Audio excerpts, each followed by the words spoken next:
자, 봅시다. 이거 앞에 선생님이 숙제 내주는 거 숙제만 좀 체크하고요.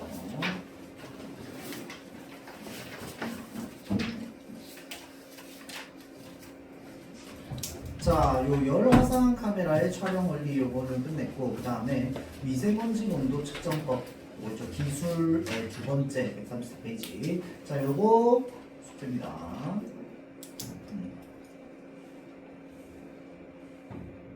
자, 그 다음에 차량용 블랙박스. 차에 블랙박스 달려있는 거 알고 있죠? 카메라. 맞죠? 자, 그래서 요거 1월 17일 숙제.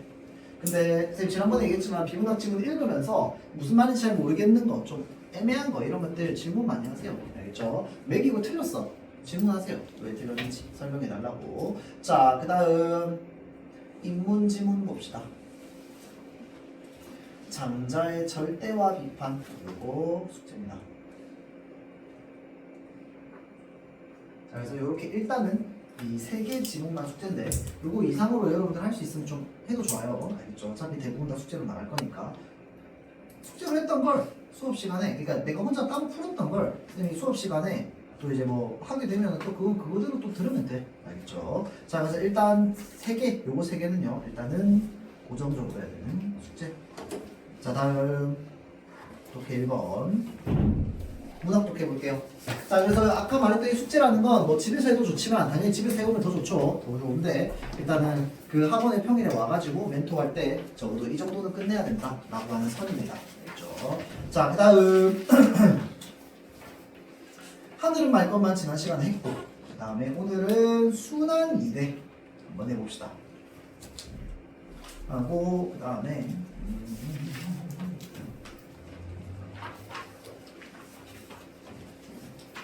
숙제를 미리 좀 체크해 줄게요. 요 마지막 땅이라고 하는 작품이 있거든. 요거 1월 17일 숙제입니다.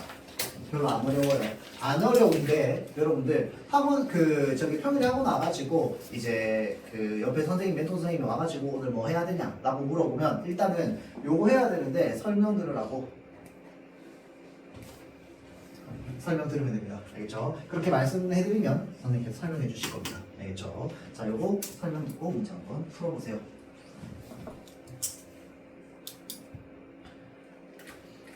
페이지 90페이지 순환이래. 요거는 내 기억에 선생님 중학교 3학년 때 수록되어 있던 교과서 작품이었던 것 같아요.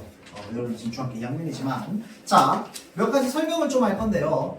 우리 이 국가, 우리 나라죠. 우리 땅, 우리 민족, 우리 민족의 근현대사라고 하면은 가까운 역사를 말합니다. 가까운 역사. 이 가까운 역사에 이 굉장히 굴곡이 많단 말이야. 알겠죠? 자, 그래서 이 두 개의 큰 굴곡의 어떤 사회적 배경이 여기에 담겨 있습니다. 그래서 두 개의 큰 굴곡, 하나는 뭐냐면요, 일제강점기입니다. 일제강점기에 우리 큰 굴곡이 있었습니다. 그 다음에 일제강점기 끝나자마자 또 큰 굴곡이 있었어. 뭐였습니까? 6.25 전쟁이었다. 그쵸? 자, 그래서 일제강점기와 6.25 전쟁을 배경으로 하고 있습니다. 알겠죠? 자, 순환 이대라고 할 때 순환이 뭐야? 힘든 일을 겪는다는 거야. 그걸 순환이라고 합니다. 맞죠? 순환을 겪는다. 맞죠? 힘든 일이야.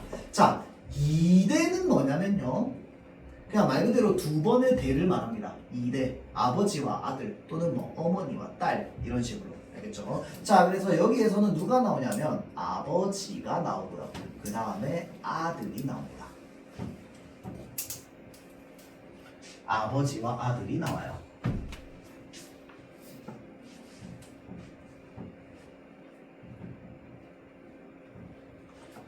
자, 그래서 이 아버지와 아들 때에 겪은 순환이다 라고 해서 순환 2대라고 합니다. 알겠죠? 2대가 겪은 순환이라는 거죠. 자, 그래서 아버지는 이름이 뭐냐면요, 만도라는 사람이고요. 아들은요, 진수라고 하는 사람입니다. 자, 그 다음 내용을 한번 봅시다. 자, 요거는 내용을 보면서 중간중간에 몇 가지 설명들을 좀 해줄게요. 같이 한번 읽어봅시다. 자, 발단 부분입니다. 자, 우리 소설이 발단, 전개, 위기, 절정, 결말 순서대로 되어 있는 거 알고 있죠? 자, 그래서 발단 부분, 그 말은 무슨 말이야? 소설의 앞부분이겠다. 그쵸? 자, 봅시다. 진수가 돌아온대요. 진수가 살아서 돌아온답니다. 암흑에는 전사. 전사가 뭔데?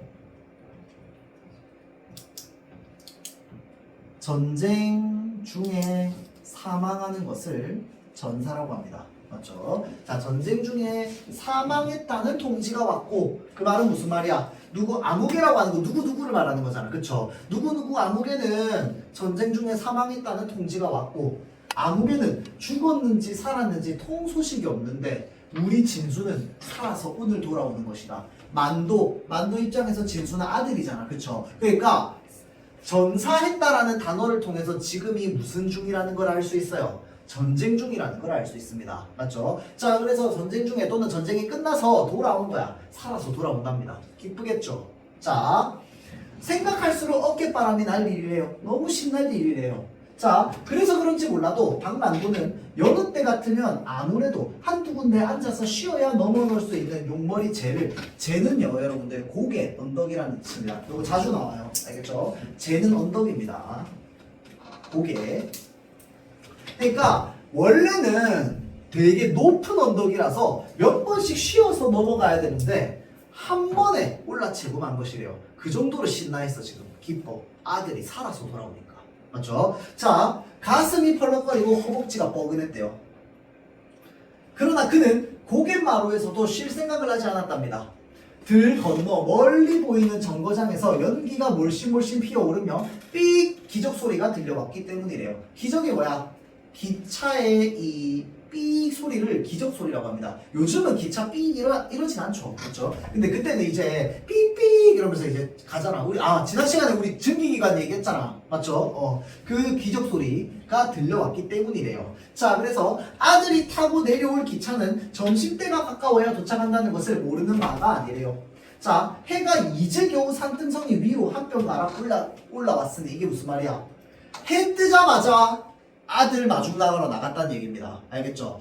아들은 아직까지 기차 타고 오려면 한참 멀었어. 저기 나오는 그 기차 소리는 아들이 안 타고 있다는 걸 안다는 거야. 그럼에도 언덕 넘어서 뭐 하고 있는 거야? 아들 오기를 기다리고 있는 거야. 그 정도로 아들을 기다리고 있다를 드러내는 거겠죠. 자, 그래서 오정, 그러니까 정오가 되려면 아직 차이가 멀었대요. 그러나 그는 공연히 괜히 마음이 바빴답니다. 까짓거 잠시 앉아 쉬면 뭐할 끼고 라고 하면서 자, 내리막은 오르막에 비하면 아무것도 아니었대요. 벌써 내리막길까지 막 내려가는 거야. 아들 올라면 한참 멀었는데. 그쵸? 대고 팔을 흔들면서 계속 팔을 흔들면서 절로 굴러 내려가는 것이었대요. 만도는 오른쪽 팔만을 앞뒤로 흔들고 있었답니다. 이거예요. 오른쪽 팔만을 앞뒤로 흔들고 있었대요. 엥? 사람이 이렇게 걸어? 자, 이게 아니고요. 만도는요. 팔이 한쪽이 없습니다. 알겠죠? 그래서 여기 뭐라고 적혀있어? 왼쪽 팔은 조끼 주머니에 아무렇게나 쑤셔놓고 있는 것이다 라고 되어 있습니다. 왜냐하면 한쪽 팔이 없기 때문에 그렇습니다.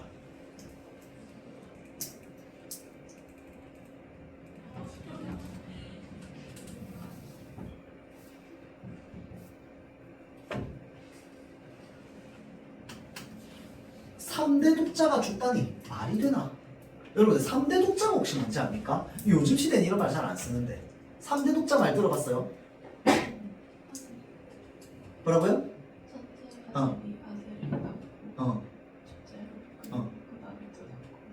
근데 아들을 낳았다고 해서 독자가 되는 건 아닙니다. 맞죠? 독자는 뭐야? 아닙니다. 독자가 뭐냐면 고독하다 할 때 독자야. 혼자라는 겁니다. 혼자.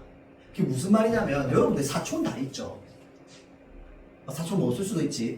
사촌이 있으면요. 여러분들 사촌은요. 여러분들이랑 같은 대입니다. 여러분들이 37대면요. 여러분들 사촌들도 다 37대야.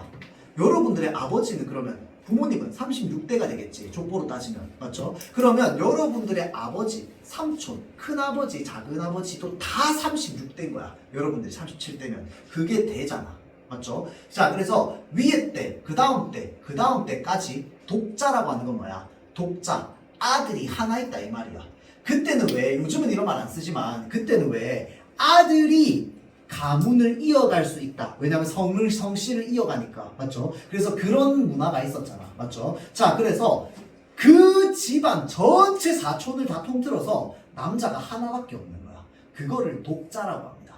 알겠죠? 그러면 그때 당시로 따지면 왜 남아선호사상 이런 게 많았기 때문에 이제 독자면 이 한 명 있는 아들을 엄청 귀하게 키웠겠죠. 왜? 이 아들만이 우리 족보의 대를 이어갈 수 있잖아. 이해되죠? 그거를 독자라고 합니다. 근데 그 독자가 결혼해서 그 대가 전부 아이를 낳았는데 그럼 아들이 하나밖에 없으니까 그 아들만 대를 이어갔을 거 아니야. 근데 그 아들이 결혼했는데 또 아들이 하나밖에 없는 거야. 그거를 이대 독자라고 합니다. 그 이대 독자가 결혼했는데 아들을 또 하나밖에 안 낳았어. 그거를 3대 독자라고 합니다. 알겠죠? 자, 그래서 예전에는요, 여러분들 3대 독자가 참 귀해가지고 세 번째 대까지 아들이 하나밖에 없는 거잖아. 그러면 이 아들 하나가 또 그 집안을 계속 이어가야 되는데 3대 독자, 4대 독자 이렇게 되거든. 그래서 3대 독자부터는 내가 알기로 예전에 이거는 이제 전쟁 중에 일단 끌려간 거고 전쟁 이후에는 3대 독자는 쌤이 알기로는 군대도 면제받았던 걸로 알고 있어요. 왜냐면 괜히 군대 갔다가 다치거나 이렇게 불구돼가지고 그 대를 못 이어가면 안 되니까. 그래서 예전에는 예전이라고 하면 언제냐면 내 부모님 세대, 선생님의 부모님 세대에는 막 3대 독자, 4대 독자 이렇게 되면 군대 면제받았던 걸 알고 있어요. 지금은 택도 없고, 그렇죠? 지금 이제 뭐 그런 세상이 아니니까, 그렇죠? 자, 그래서 자 지금 3대 독자 뭐야? 유일하게 이 집안의 족보를 이어갈 수 있는 사람인 거야, 맞죠? 3대 독자가 죽다니 말이 되나? 살아서 돌아와야 일이 옳고 말고. 자, 그런데 병원에서 나온다고 하니 어디를 좀 다치기는 다친 모양이지만 이라고 되어 있습니다. 그게 무슨 말이야? 아들이 돌아오는데 어디에서 돌아와? 병원에서 돌아온대요. 병원에서. 좀 다치기는 다쳤나봐. 설마 나같이 이렇게 해야 되지 않겠지? 나는 팔이 한쪽 없잖아. 설마 나같이 되었을까봐 걱정되는 거야. 3대 독자인데 대를 이어가야 되는데 팔이 한쪽 없는 사람은 결혼하기 힘들 거 아니야. 맞죠? 자, 그러니까 대를 이어야 되는데 걱정하는 거죠. 자, 만도는 왼쪽 조끼 주머니에 꽂힌 소매자락을 내려다보았답니다. 그 소매자락 속에는 아무것도 든 것이 없었어. 소매가 펄렁펄렁 비어있어요. 팔이 없으니까. 맞죠? 그저 소매자락만 어깨 밑으로 덜렁 쳐져 있는 것이랍니다. 자, 그래서 노상, 평소에 줄곧 그쪽은 조끼 주머니 속에 항상 꽂혀 있답니다. 맨날 이렇게 꽂아 놓는 거야. 자, 볼기짝이나 장단지 같은 데를 총알이 약간 스쳐갔을 따름이겠지. 걱정하는 거야. 볼기짝은 엉덩이죠. 장단지나 이런 데 총알이 스쳐 지나갔나 봐. 그래서 병원 갔다 왔나 봐 라고 내 나름대로 생각하고 있는 거야. 나처럼 팔뚝 하나가 몽땅 달아갈 지경이었다면 그 엄살스러운 놈이 견뎌냈을 턱이 없고 말고. 자, 그러니까 이게 뭐냐면 걱정되잖아. 그렇죠? 그래서 계속 걱정하고 있는 겁니다. 그러면서 뭔 생각하고 있어?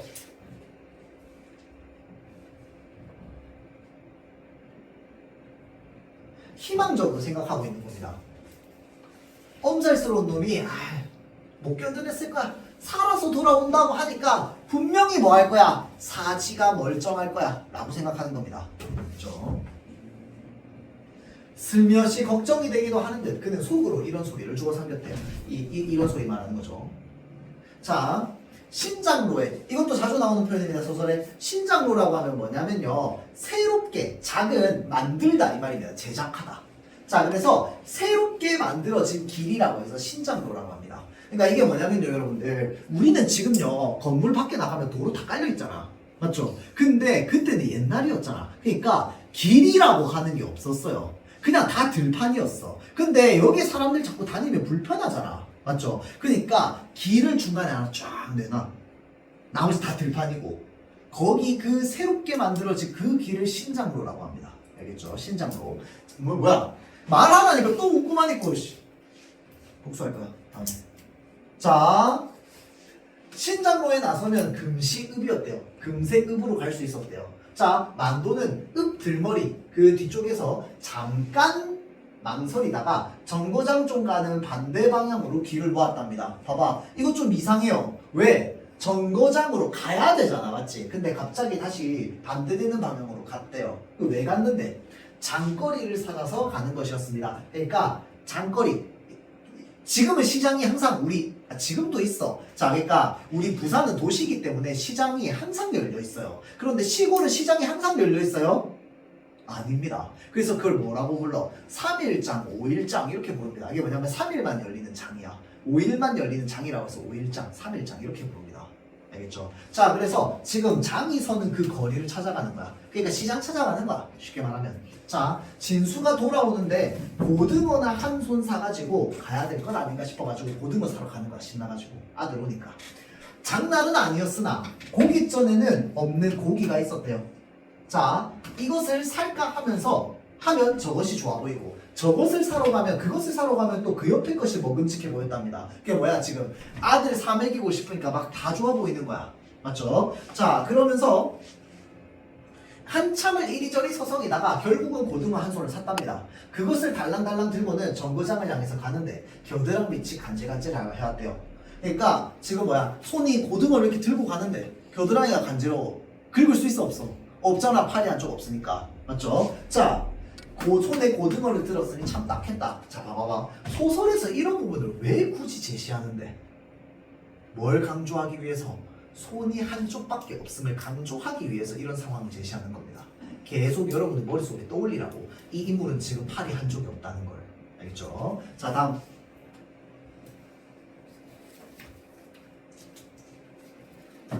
만도는 고개를 굽실하고는 두 눈을 연속해서 깜빡깜빡거렸대요. 자, 10시 40분이라 보자. 그럼 아직도 1시간이나 넘게 남았구나. 그는 안심이 되는 듯 휴 한숨을 내쉬었대요. 권련은 담배입니다. 담배 한 개를 물고 불을 댕겼답니다. 자, 정거장 대합실에 와서 이렇게 도사리고 앉아있노라면 만도는 곧잘 생각나는 일이 한 가지 있었대요. 한번 생각이 나나봐. 그 일이 머리에 떠오르면 등골을 찬 기운이 쫙 스쳐 내려가는 것들, 마치 소름 끼친다 이 말이겠죠. 자, 내려가는 것이었대요. 손가락이 시퍼렇게 굳어져서 이끼끼 나무 토막 같은 팔뚝이 지금도 저만큼 눈앞에 보이는 듯했대요. 그 말이 무슨 말이야? 자, 이거 팔이 잘렸을 거 아니야, 그치? 그러니까 머릿속으로 상상 이미지가 되는 거야. 내 잘린 팔이 저기에 놓여가지고 손가락이 시퍼렇게 굳어서 거기에 막 이끼가 껴있는 이 이미지가 머릿속에 자꾸 떠오르는 거야. 그러니까 뭐야? 내가 잃은 나한테서 잘려나간 팔의 이미지가 자꾸 떠오르는 거야. 자, 그 다음 봅시다. 바로 이 정거장 마당에 100명 남짓한 사람들이 모여서 웅성거리고 있었답니다. 자, 그 중에는 만도도 섞여 있었대요. 자, 기차를 기다리고 있는 것이었으나 그들 모두 자기네들이 어디로 가는 것인지 알지를 못했답니다. 그저 차를 타라면 탈 사람들이었대요. 징용에 끌려가는 사람들이었답니다. 자, 징용. 징용이 뭘까요?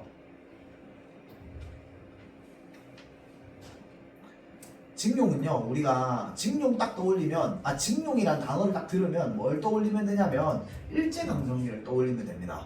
자, 일제강점기에요. 일본 제국주의가 그 전쟁을 막 했단 말이야.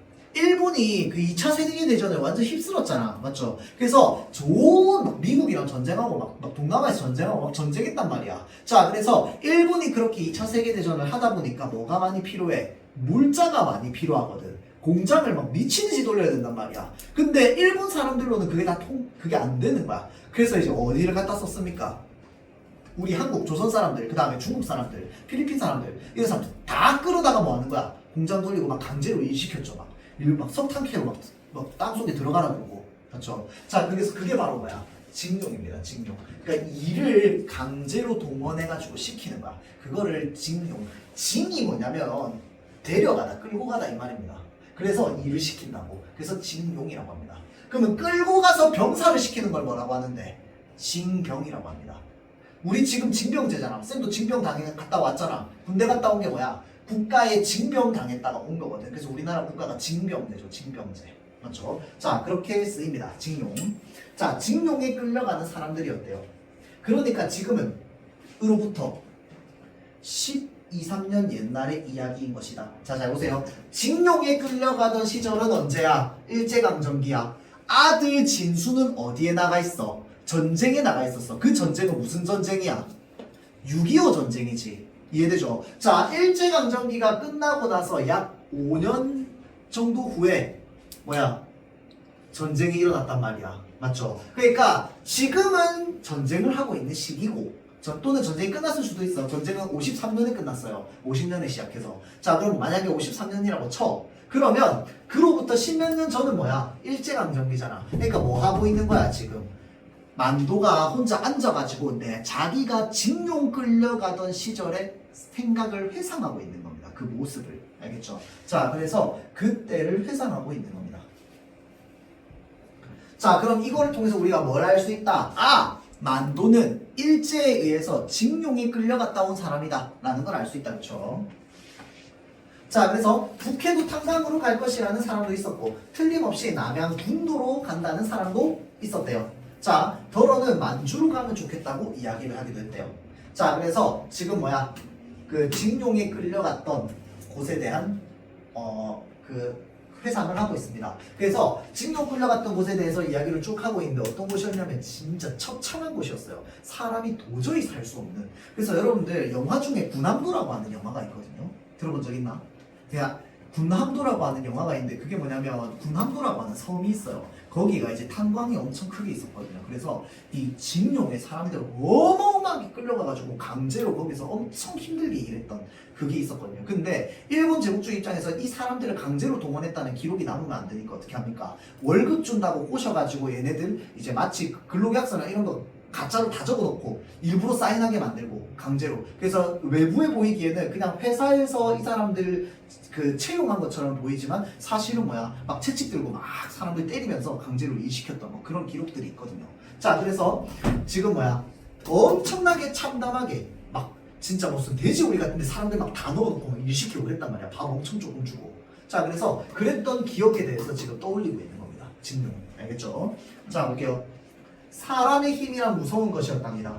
그처럼 험나가는 산과 산 틈바구니에서 비행장을 다듬어내고야 말았던 것이다. 그게 뭐야? 비행장 만드는 일을 했던 거지. 알겠죠? 자, 허나 일은 그것으로 끝나는 것이 아니고 오히려 벅찬 일이 닥치는 것이었대요. 연합군의 비행기가 날아들면서부터 일은 밤중까지 계속되었답니다. 산허리에 굴을 파 들어가는 것이었대요. 그러니까 산에 굴을 파는 일을 또 했대요. 자, 비행기를 집어넣을 굴이었다는 거야.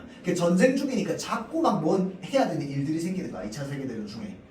자, 여기저기서 다이너마이트 튀는 소리가 산을 흔들어댔대요. 산에 구멍 내려면 어떻게 됩니까? 다이너마이트 집어넣어가지고 빡 터뜨려서 이제 산에 구멍 내는 거죠.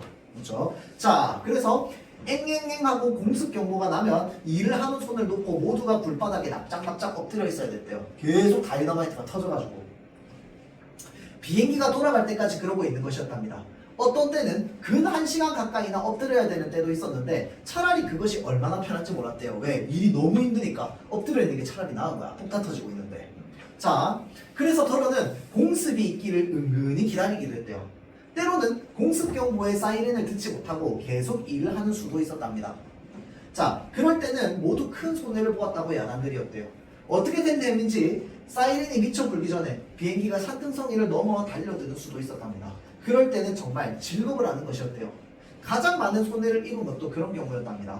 만도가 한쪽 팔을 잃어버린 것이 바로 그때의 일이다 라고 되어 있죠. 자, 전쟁 중이었어요. 우리 한국이라는 나라는 없어. 조선이라는 나라는 없어. 국제적으로 우리 땅은 다 어디에게 넘어갔어요? 일본에게 넘어갔거든. 자, 그러다 보니까 일본이 미국이랑 전쟁을 하다 보면 미국이 어디도 공격해. 우리 땅도 공격하거든. 맞죠? 자, 그러다 보니까 이렇게 막 일을 하고 있으면 비행기가 막 웽웽 하면서 다니는 거야. 자, 그러면서 그 미국의 비행기가 어디에도 막 폭탄 떨어뜨리는 거야. 내가 일하고 있는데도 막 폭탄 떨어뜨리는 거야. 알겠죠? 그러니까 공습 경보, 공습이 온다라고 하면 밑에 숨어 있다가 또 일하다가 이렇게 하는데, 그러다가 뭘 하게 된 거야? 공습 폭탄이 날아오면서 한쪽 팔을 잃어버리게 됐다는 거야. 알겠죠? 자, 여느 날과 다름없이 굴 속에서 바위를 허물어내고 있었대요. 바위 틈서리에 구멍을 뚫어서 다이너마이트 장치를 하는 것이었대요. 장치가 다 되면 모두 바깥으로 나가고 한 사람만 남아서 불을 붙이는 겁니다.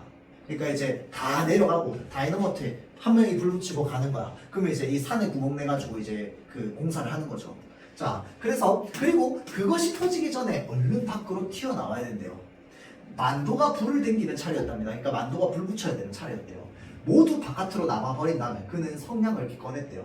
성냥 알맹이 4개째에서 그러니까 계속 성냥이 불이 안 붙어가지고 4번째 불을 붙였을 때 겨우 불이 붙었고 자 심지에 불이 붙는 것을 보자 그는 얼른 몸을 불 밖으로 날렸답니다.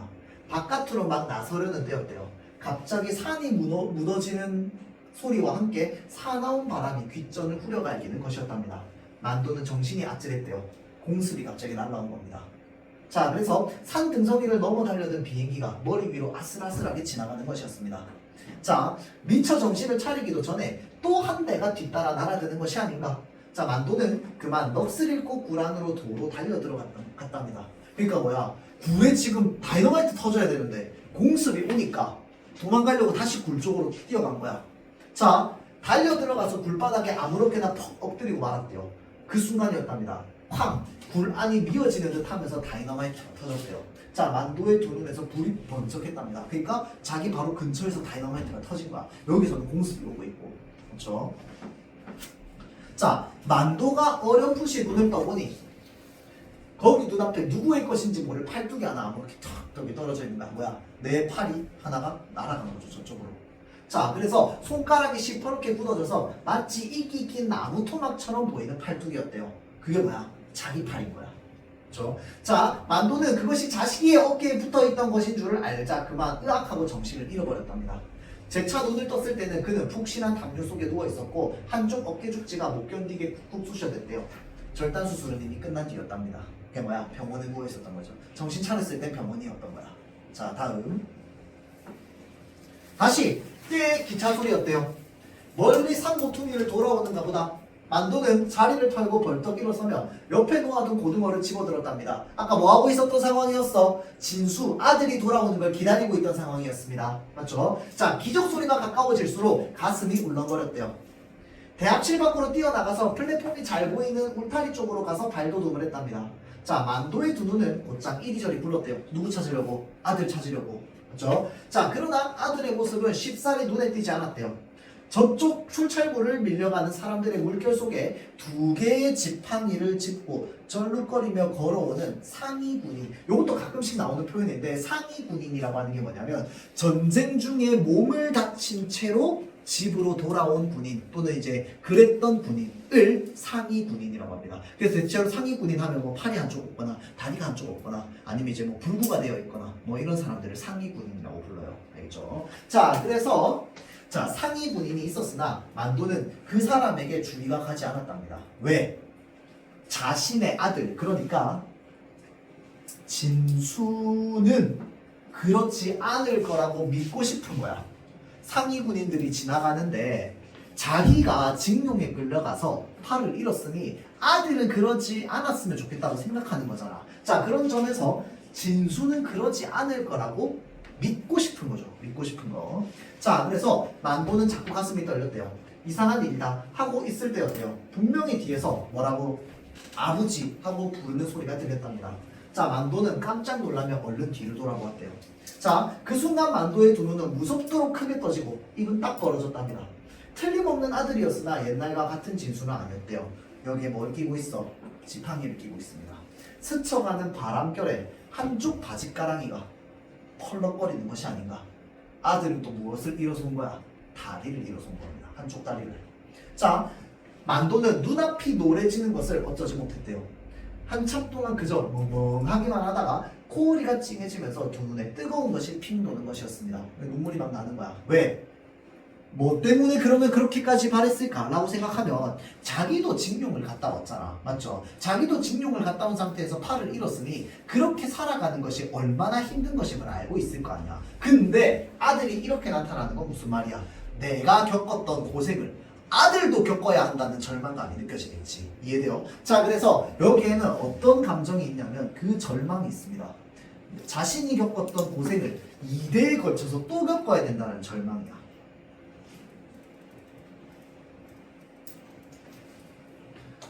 에라이 이놈아. 만도의 입술에서 모지게 튀어나온 첫마디였대요. 떨리는 목소리였답니다. 고등어를 든 손이 불끝 주먹을 쥐고 있었대요. 무슨 꼴이고 이게? 아버지 이놈아 이놈아. 만도의 들창코가 크게 벌렁거리다가 훌쩍 물코를 들이마셨대요.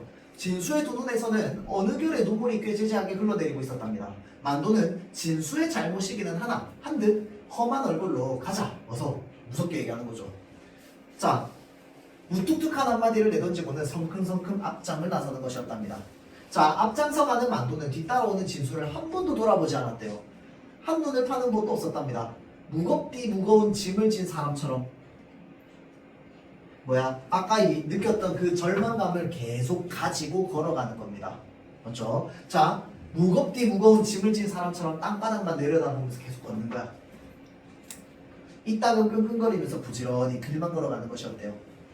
자, 지팡이에 몸을 의지하고 걷는 진수가 성한 사람의 게다가 부지런히 걷는 걸음을 당해낼 수는 없었습니다. 아무리 빨리 가도 다리가 없으니까 느릴 거 아니야. 그렇죠? 자, 한 걸음 두 걸음씩 뒤지기 시작한 것이 그만 작은 소리로 불러서는 들리지 않을 만큼 멀리 떨어지고 말았대요.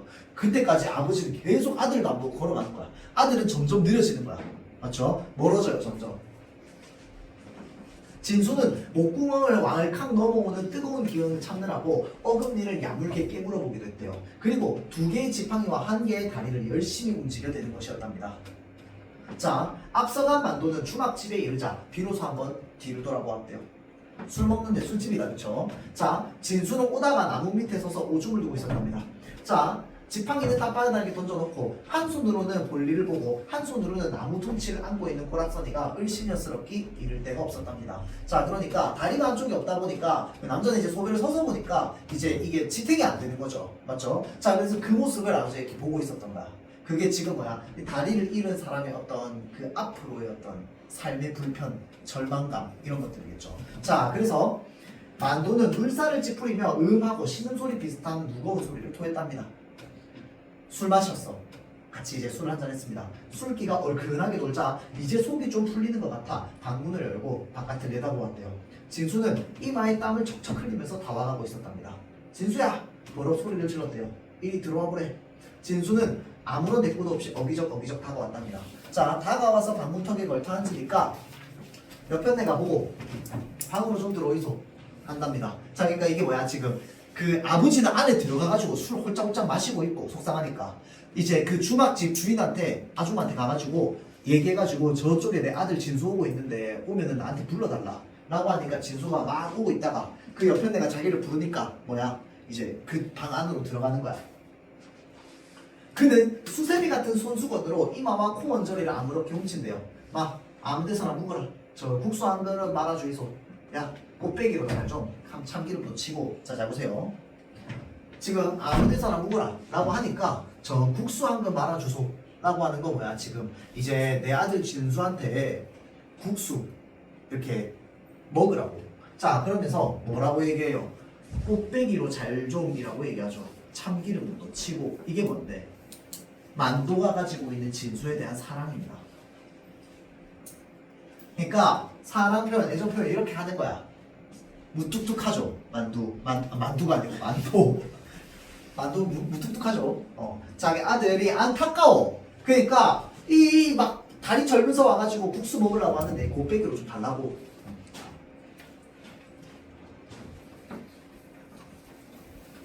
자, 그래서 주막을 나선 그들 부자는 논두렁기로 접어들었답니다. 아까와 같이 만도가 앞장을 서서 가는 것이 아니라 이번에는 진수를 앞세웠대요. 진수야, 네가 먼저 가라. 자, 지팡이를 짚고 기우뚱기우뚱 앞서가는 아들의 뒷모습을 바라보며 팔뚝이 하나밖에 없는 아버지가 느릿느릿 따라가는 것이랍니다. 손에 매달린 고등어가 대고 달랑달랑 춤을 춘대요. 이렇게 가져가고 있대요. 이제 물어봅니다. 진수야, 네 웃자다가 그래 됐노? 자, 전쟁하다가 안 이래 됐습니까? 수류탄 쪼가리에 맞았습니다. 수류탄 쪼가리에? 예. 얼른 낫지 않고 막 썩어 들어가기 때문에 군의관이 잘라버렸디도 병원에서. 예. 이게 무슨 말이야? 그게 전쟁 중이잖아, 맞죠? 그 병원이 제대로 안 돼 있을 거 아니야. 수류탄이 여러분들 뭐 때문에 위험한지 아닙니까? 혹시 수류탄 이렇게 팍 던지면 수류탄 되게 조그맣잖아. 팡 하고 터진단 말이야. 여러분들 수류탄 터지는 진동 안 느껴봤죠? 앞으로 살면서 느낄 일이 없겠죠. 그렇죠? 이게 진동이 이렇게 탕 터지면 한 몇 초간 땅이 뭉 이렇게 울리거든. 이제 그 우크내가 보통 먼저 본단 말이야. 그래서 이제 우 이렇게 울려요. 자, 이렇게 우 울리는데 수류탄이 이제 팡 하면서 터지면서 수류탄 이 조각이 파편이 팍 튀어요. 수류탄 조각이 팍 튀면은 그게 우리 몸에 팍 박힙니다. 그게 이제 몸에 엄청 위험한 거거든. 그냥 그게 터지지 않으면요. 그냥 수류탄은 그냥 공기가 팡 터지는 거랑 마찬가지야. 그럼 이제 보통 공기가 팡 터지면 이 고막이 다 터지거든. 그래서 이제 고막이 터지는데 그건 그렇게까지 막 몸을 막 불구로 만들 정도로 위험하진 않잖아. 몸을 불구 정도로 위험하게 만드는 건 뭐냐면 빵 터지면서 수류탄의 파편이 몸에 튀는 게 위험해요. 팍 박히니까. 혹시나 신경에 맞으면 신경이 끊어지잖아.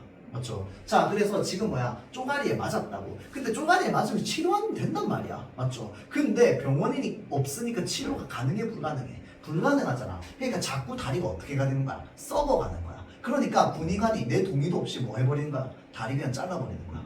알겠죠? 자, 그래서 아버지라고 하니까 와. 이래가지고 우째 살까 싶습니다. 지금 되게 절망스럽지. 맞죠? 우째 살긴 뭘 우째 살아? 목수만 붙어 있으면 다 사는 기다. 그런 소리 하지 마라. 라고 누가 살아왔는데? 아버지가 그렇게 살아왔잖아. 맞죠? 그러니까 이렇게 위로를 하는 거죠. 자, 내봐라. 팔뚝이 하나 없어도 잘만한 사나? 난 보이기에 좀 덜 좋아서 그렇지 살기는 왜 못 살아? 차라리 아버지같이 팔이 하나 없는 편이 낫겠어요. 자, 다리가 없어 놓으니까 첫째, 걸어다니기에 불편해서 딱 죽겠습니다. 야, 안 그렇다. 걸어다니기만 하면 뭐하노? 손을 지대로 돌려야지 일이 되지. 이게 뭐야? 지금 만도 스타일의 위로입니다. 위로. 알겠죠? 이제 전형적인 무뚝뚝한 꼬다 주었다라고 얘기하는 전형적인 무뚝뚝한 그 경상도 남자의 위로 스타일이죠. 자, 그래서 이 만도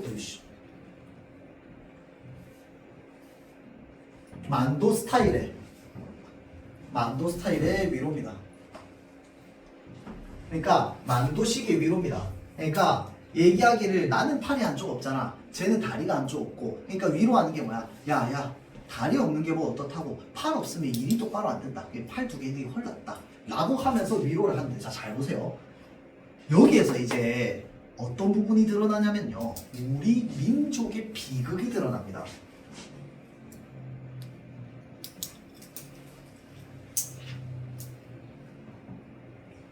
자, 우리는 굉장히 복잡한 현대사를 가지고 있어요.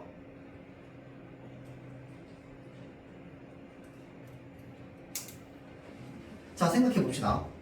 여기에 있는 만도랑 진수를 보고 우리는 보통 뭐라고 얘기하냐면요. 힘없는 소시민이라는 말을 많이 씁니다. 소시민. 자, 그래서 이 사람들은 힘없는 시민들이야. 자, 그렇기 때문에 시대가 변하는 것에 대해서 거스를 수 있어, 없어? 없습니다. 그런 힘은 없단 말이야. 자, 그러니까 세상이 일제강점기로 바뀌어. 징용에 거절할 수 있어, 없어? 없어. 강제로 끌려가는 거야, 징용은. 맞죠? 안 끌려가면 뭐야? 죽는 거야. 끌려가야 돼요. 강제로 끌려갔어. 가고 싶어 했어? 안 가고 싶어 했어? 안 가고 싶었겠지. 맞죠? 징용에 끌려가는 줄도 모르고 끌려갔잖아. 맞죠? 자, 그래서 가고 싶지 않은 곳을 자기가 강제로 가게 된 겁니다. 거기에서 팔을 잃었잖아. 만도 전쟁을 진수 아들 전쟁을 본인이 일으켰어요? 아니잖아. 전쟁은 국가와 국가 간의 싸움이야. 맞죠? 사실은 시민들과는 상관이 없다고. 맞죠? 자, 그런데 그 국가와 국가 간의 전쟁에 징병된 거잖아. 맞죠? 그럼 끌려간 거야. 가가지고 전쟁을 하다가 뭐 한 거야? 다리를 잃은 거 아니야. 자, 그래서 이게 지금 뭐냐면 아주 짧은 시기 안에 일제강점기와 6.25 전쟁을 모두 겪은 우리 민족의 비극이 드러나는 겁니다. 알겠죠? 자, 그러면 만도의 한쪽 팔은 무엇을 상징해? 일제강점기의 아픔을 상징해. 이해되죠? 자, 진수의 잘린 한쪽 다리는 무엇을 상징해? 6.25 전쟁의 비극을 상징하는 거야. 무슨 말인지 알겠죠? 자, 그래서 우리 복잡한 현대사 두 개, 일제강점기와 그다음 두 번째 6.25 전쟁이라고 하는 것이 무엇을 통해서 드러나는 거야? 만도의 한쪽 팔과 진수의 한쪽 다리를 통해서 드러나는 겁니다. 이 사람들이 원한 건 아무것도 없어. 전쟁에 참여하고자 했던 군인도 아니고요. 원래 직업이. 그 다음에 원래 탄광을 캐는 사람도 아니었어. 강제로 끌려가서 뭐 한 거야? 희생당한 사람들입니다. 맞죠? 자, 그래서 강제로 끌려가서 희생당한 우리 민족의 어떤 비극에 대해서 이야기를 하고 있는 거죠. 그러니까 단순히 이거는 한 명 한 명이 아닌 거야. 팔 잃은 사람도 있지만 뭐야?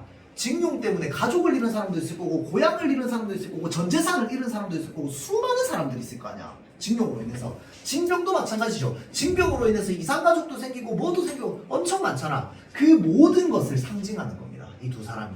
알겠죠? 자, 다음. 근데 이게 참 아이러니한 게 뭐야? 이 두 사람을 위로해 줄 수 있는 사람이 누구밖에 없어. 서로밖에 없는 거야. 그러니까 6.25 전쟁 피해자가 무엇을 위로해? 일제강점기 피해자를 위로해. 일제강점기 피해자가 누구를 위로해? 6.25 전쟁 피해자를 위로해. 이거 이해돼요? 자, 그러니까 지금 서로가 서로밖에 위로를 해줄 수밖에 없습니다. 왜? 그들밖에 없기 때문에. 국가적으로 한번 살펴볼까? 국가적으로 살펴봐도 이 전 국가가 겪은 게 뭐야? 일제강점기의 피해와 6.25 전쟁의 피해일 거 아니야. 그러니까 이 국가 안에서도 서로가 서로를 위로해 줄 수 있는 존재들은 뭐밖에 없는 거야. 6.25 일제강점기를 겪었던 사람이 6.25 전쟁 피해자들을 위로하고 6.25 전쟁 피해자들이 이 사람들을 위로해 줄 수밖에 없는 거야. 근데 봐봐. 위로를 해주려면 서로 뭐가 돼야 될까요? 공감도 돼야 되고 서로 엮여야 된단 말이야. 그걸 우리는 뭐라고 하냐? 연대라고 합니다. 알겠죠? 서로가 피해자들끼리 서로 모여가지고 연대를 해서 서로가 서로를 위로해주면서 앞으로 삶을 나아가는 거지. 맞죠? 자, 그래서 위로를 하는 거죠. 자, 그렇다니. 그러니까 집에 앉아서 할 일은 네가 하고, 자, 나당 김에 할 일은 내가 하고, 그러면 안 되겠냐? 이게 바로 뭐야? 연대의 모습인 거죠. 그러니까 진수는 다리가 없고 만두는 팔이 없으니까 손으로 하는 건 네가 해라. 밖으로 돌아다니는 건 내가 할게. 이 말이잖아. 그러니까 두 사람이 서로 뭐 하는 거야? 연대하는 겁니다. 알겠죠? 이거는 그냥 단순히 두 사람만을 얘기하는 거 아니야. 세대와 세대를 연대하는 걸 이야기하는 겁니다. 소설 안에서. 알겠죠? 자, 그래서 밑에 부분, 중간 부분 쭉 다 읽어보고요. 자, 그 다음 이제 집으로 돌아갈 겁니다. 집으로 돌아갈 거야.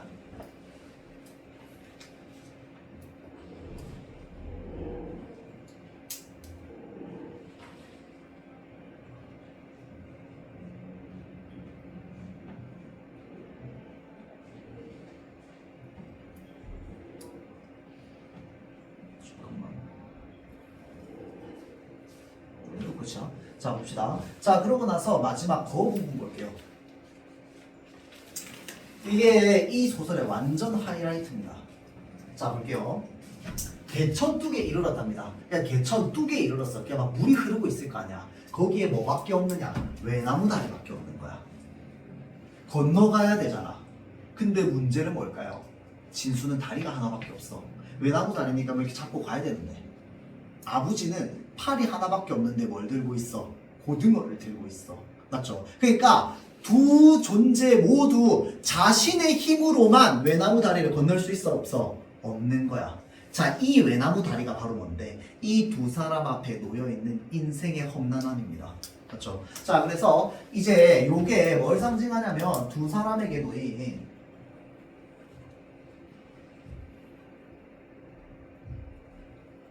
인생의 모습인 거야. 그게 형상화가 되어 있는 겁니다.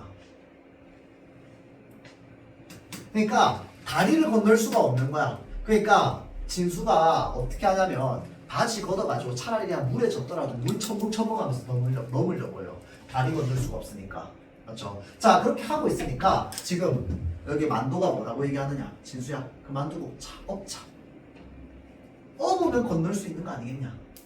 그래서 고등어 묶음을 진수 앞으로 내립니다. 무슨 말일까요? 만도는 팔이 하나 없잖아. 그러니까 팔 두 개 있는 네가 고등어 들어.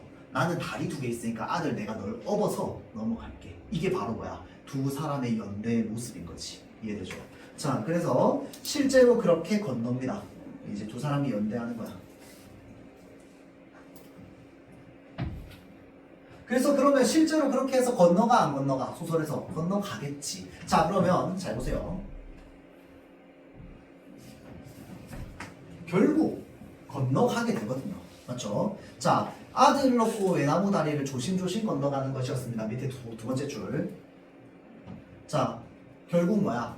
헤쳐나가는 겁니다. 그 인생을.